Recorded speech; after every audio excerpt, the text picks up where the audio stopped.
G'day guys, how's it going? My name is AussieTash and it's time for another Canadian reaction video. This video is really cool and it was a Discord suggestion. Shout out to Captain Knucklehead. How's it going, mate? Hope you're going well back there in Canada. This is a really interesting video. Only made this year, guys, so it's relatively new.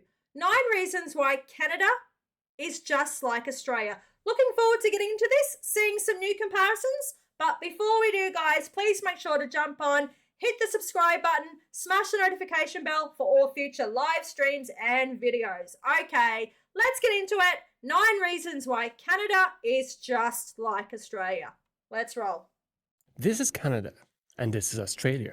They're at least 10,200 kilometers apart. Wow. And a flight between them will cost you at least 15 hours. Yeah. Despite one nestling in the northern hemisphere and the other sprawling across the southern. One having lots of small deadly animals and the other having mostly large ones. Yes. These two nations share so more true. common ground than one might initially think. Let's unpack the differences. All right. Once distant out. All right, before we do, guys. Okay, so Air Canada about a year ago released direct flights from my capital home city, Brisbane, to Vancouver.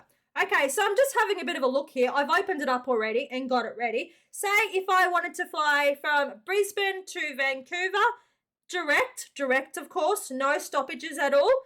You're looking at about 13 to 14 hours at economy, $1,555 Australian. That's just one way. That's not too bad, guys. So, yeah, congrats. Good on Air Canada for doing that. Mate, it's going to get AussieTash to Canada quicker than what she first thought. Let's keep on going. We're going to learn about the common grounds between Australia and Canada. Of course, we're both under the Commonwealth.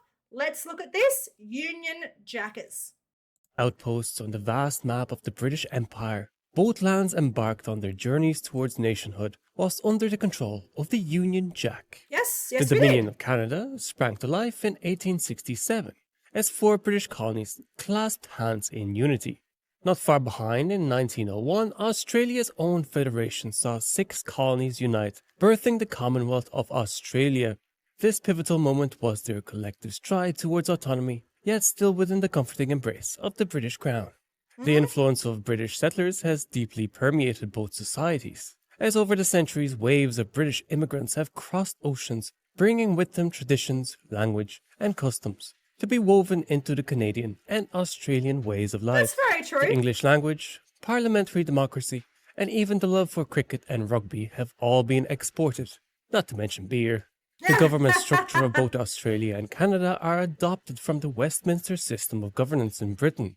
But unlike Britain's more unitary system, Australia and Canada are both federal states, with significant powers devolved to state or provincial governments. Another thing that the British gave both Canadians and Australians is their language. As an English speaker, you would feel right at home in either country. However, Canada distinguishes itself here with its bilingual policy, recognizing French as a significant language alongside English. Similarly, Christianity stands as the largest religion in both countries. This religious similarity further underscores the common values and societal norms that guide Canadian and Australian societies. Okay. Another thing that definitely unites the two nations is the fact that foreigners have a hard time guessing their respective capital cities. In Canada, the quest for a capital settled on Ottawa in 1867. Across the globe, Canberra emerged as Australia's political heart in 1913. Both of the cities are largely purpose-built to be capitals. It's so true, man. I have said it 1,000 times. I think I just said it on the video I just recorded. If you ask any Australian what the capital of Canada is, mate, they are going to say either Vancouver or Toronto. And I'm sure in Canada, if you were to ask a Canadian what the capital of Australia is, of course, they are going to say Sydney. But yes, the capital city of Australia is a little city. Not many people there, just politicians. Sort of similar to like Washington, D.C. It was purposely just built for, politicians and stuff. It snows there. It gets really cold there. There's nothing to do there. You just really don't want to go there. Let's keep on going. This is a really, really cool video. Loving it so far. Chosen amongst other more significant cities. Canada, the Geography. world's second largest country, is celebrated not only for its fervent embrace of multiculturalism for ice hockey, but also for its natural beauty. From the rugged Rocky Mountains to the serene Great Lakes, Canada's geography is as diverse as its population. You'd love to show off how Similarly, beautiful Australia your country commands is. with its unique wildlife, including the iconic kangaroos and koalas, and remarkable landmarks such as there's the my Sydney city. Opera That's House my and the city. Great Barrier Reef. Despite Australia's size being about 29% smaller than that of Canada's, Wow. both countries are essentially vast islands with minimal land borders, presenting a unique geographical footprint. In 2023, Canada's population stands at around 38 million, while Australia is home to about 26 million, so they are in a similar ballpark. A fascinating aspect of life in both countries is the concentration of their populations along the edges of their respective countries. Australians predominantly reside in urban areas along the coast, particularly. That's right, man. And I'll show you why. You don't want to live here in the middle parts because it gets like 30, 40, 50 degrees. I'm not joking either. It's like 30 degrees there in winter, mate. And the humidity is terrifying. And all these little parts in here, that's where you're going to find all the deadly spiders and snakes, mate. I'm here in Brisbane.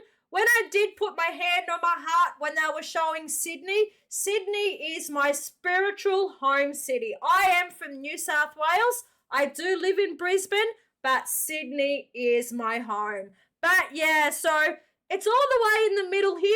That's where all the icky-bicky spiders and all those nasty little things are. If you go up to the top here, mate, that's where all the big crocodiles are. They will swallow you whole. You don't want to go near them, mate. You stay away. In cities such as Sydney, Melbourne, Brisbane, Perth, and Adelaide. This has led to vast areas of the interior of the country to be sparsely populated, colloquially referred to as the outback. The outback, It's yeah. simply far too dry It looks and arid in beautiful, the but- interior of the country for anyone to consider living there, unless natural resources are involved, especially gas or There's a oil lot. or iron. So the outback is home to several remote mining towns that have developed around A lot. natural resource extraction sites. These towns often have small transient populations that fluctuate based on the demand for mining and resource exploration. Many parts of the outback are traditionally inhabited by indigenous Australian communities who have adapted to the harsh environment over thousands of years. Yes, they These have. communities have a deep cultural and spiritual connection to the land and have developed sustainable practices for living in these challenging conditions. While Canadians primarily live near the US, which happens to be the world's longest international border. Early European settlers in Canada established colonies close to the US border for easier access to trade routes and maritime navigation. The border area was also more easily reached from Europe, which led to denser initial settlement. The regions along the US-Canada border tend to have more temperate climates, making them more suitable for agriculture, habitation, and economic activities. Proximity to the Great Lakes and St. Lawrence River provided water sources, food, and routes. And then all the border regions were connected with railways and eventually highways. The Canadian Shield, a vast area of rock, lakes, and swamps, presents challenges for agriculture and urban development, especially in the interior of the country, discouraging population growth. Other areas like the northern tundra and the Rocky Mountains also pose significant challenges. There are, however, significant cities in the interior, such as Calgary, Just Edmonton, look at and Calgary. Winnipeg. Oh, Similarly to Australia, these cities developed around resources like oil and gas. So despite the allure of their vast, wild expanses in their backyards, the majority of both Canadians and Australians choose the vibrancy of city life. This urban preference doesn't detract from the fact that both countries Vancouver? face the challenge of managing their uninhabited or sparsely populated territories, ensuring the preservation of their natural heritage and biodiversity. I can tell you right now, guys, I'm in Brisbane. Oh, you guys obviously know that. I'm in Brisbane, Australia, and it is overpopulated to the max. It is absolutely crazy. People want to live in Brisbane because you are like 45 minutes away from the Gold Coast. The Gold Coast is like one of the tourist places that everyone wants to go to. Australians, international travelers. So, yeah, it is highly, highly populated in Brisbane, Australia. And that's also because it is a cheaper state and city to live in comparison to Melbourne and Sydney. Canada and Australia also stand as beacons of economic strength and open trade on the world stage. Both countries have established themselves as attractive hubs for global Well, investment. that's Sydney, isn't it? The Canadian and Australian dollars have a comparable value. One US dollar is currently worth 135 Canadian and 152 Australian. The economic Wow, robustness okay. of the countries is mirrored in the realm of global mobility, as the Australian passport ranks 7th worldwide, offering its holders visa-free access to Yeah. 185 countries. That's pretty One cool. spot behind the Canadian passport. So for most purposes, either passport is as good as the other. That Canada means we're is the world's trusting, 10th hey? largest economy, as it boasts a GDP of 2.14 trillion in 2023, mostly propelled by its rich natural resources, including the world's third largest proven oil reserves. The energy sector, particularly oil extraction, is a cornerstone of Canada's economy. Additionally, its symbiotic trade relationship with the United States is a vital artery, with 3/4 of Canadian exports finding their way to the US markets each year. Not far behind, Australia claims the position of the world's 12th largest economy, That's with its pretty GDP good. projected to hit 1.69 trillion by the end of 2023. Australia's economy is also buoyed by its vast natural resources, including leading positions in coal and iron ore, oil and gas production, as well as a significant footprint in the agricultural export sectors.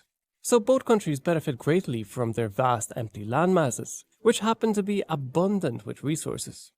The average full-time weekly salary in Australia sits around 1,800 Australian dollars, while Canada's hold on. full-time workers average Hold on, buddy. I want to know what Australian is getting $1,800 for their weekly salary. What job are they doing, buddy? Because I don't know anyone who's getting that much money a week. Holy moly. As for our money, Australia and Canada, we have the cool coloured notes. I think Australia adapted it first and then Canada got on board, but they're cool. I love our notes, they're colourful. They're all different sizes, so, and they have the little braille dots. I'm pretty sure in Canada, do you have the braille dots on your notes? I cannot remember. Guys, in the comments, let me know. around 1,200 Canadian dollars. This translates to an approximate difference of some 500 Canadian dollars per week in favor of Australians. So Australians are slightly in the lead. Also, Yeah, the I don't workday know in anyone who Canada earns that clocks much in money, at 8 mate. hours, compared to Australia's slightly shorter 7.6 hours, Yeah, that's hinting about right. at subtle differences in work-life balance. However, in terms of cost of living, Australia ranks the 13th most expensive country globally, with Yeah. Sydney breaking into the top 10 most expensive cities worldwide. It is, So Canada man. actually presents a slightly more affordable living scenario, being some 17.7% less expensive than Australia, and ranking 25th in global living costs. Furthermore, the Canadian government offers generous food benefits and free healthcare, easing the financial burden on its residents. Free healthcare. Taxation in both countries follows a progressive system, with Canada's average practical tax rate at 28% and Australia's slightly lower at 23.6%. Safety is another shared strength, with both countries boasting low crime rates.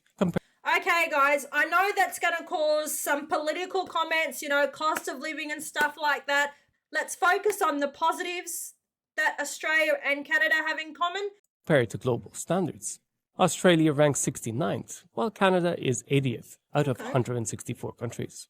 So while both Australia and Canada offer enticing prospects for skilled migrants, possibly Australia edges out slightly with higher average wages and lower taxes. As a result of all but this, mate, both it countries costs a rank lot to buy a highly in terms cheeseburger of here, I'm quality of telling life, ya. according to official rankings, with Canada securing the third spot globally with an impressive score of 97.8, while Australia ranks 9th, considerably lower, with a score of 94.3. In both All right, cost of living. Guys, let me know, how much does it cost to buy just a regular cheeseburger in Canada? Australia, just a normal cheeseburger, you gotta pay $3.95. So yeah, guys, in the comments, I'd love to know, how much does a cheeseburger cost in Canada? From McDonald's. Countries, the housing affordability crisis has reached a critical point, It's the with same major here, guys. cities ranking It's the amongst same the here. most expensive in the world. Yeah. This crisis has not only made homeownership an elusive dream for many, but has also put immense pressure on the middle-income standard For of living. sure. Both Sydney countries. and Melbourne rank as some of the world's most expensive cities for housing. You can't While live there. in Canada, Toronto and Vancouver are the top sought-out-after locations.